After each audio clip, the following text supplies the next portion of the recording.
Hi there. I'm not an IB student.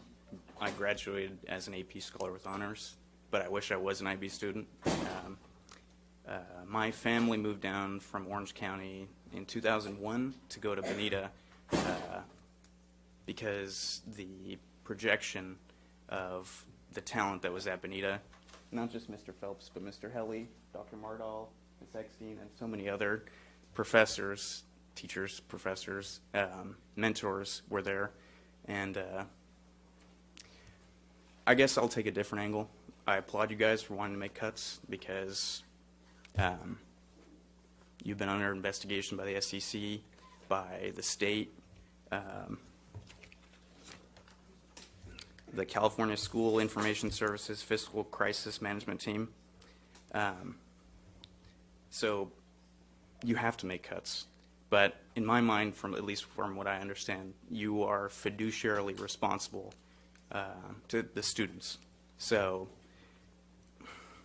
it makes sense that you need to remove money somewhere. But as so many people have mentioned, you're removing students, property owners, so many things that extend out from this area. And I can tell you, if you look at a map of property values, Bonita and places near it are very,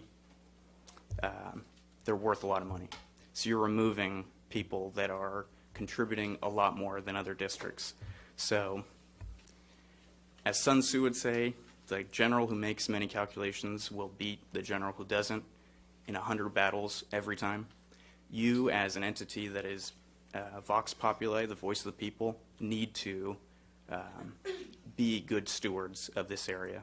And you need to make financial decisions that push forward the agenda, and you need to go on offense rather than being defensive about cutting things that, like you're cutting busing, you're cutting food, you're cutting special needs, you're cutting a lot of things, but you need to push the agenda forward because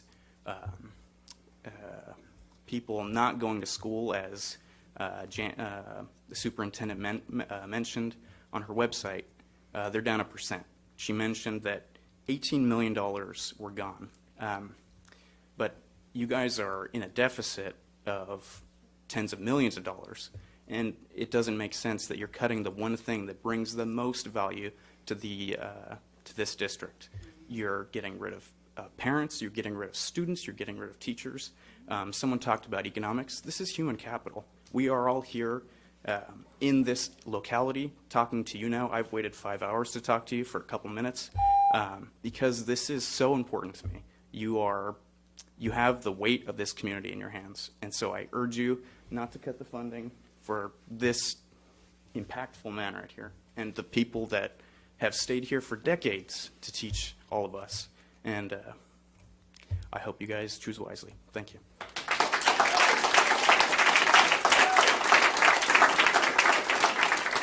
Danielle Brown.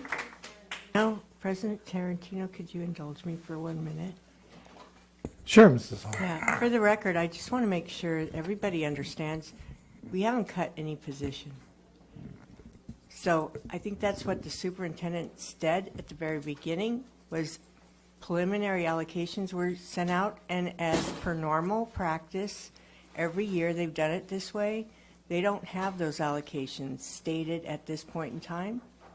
That's not a cut, okay? I want everybody to know that because I think there's been a tremendous amount of stress caused here, not only to the teacher who has been held up high, and I appreciate the praise, to the other teachers, to the parents and the community, but to our students.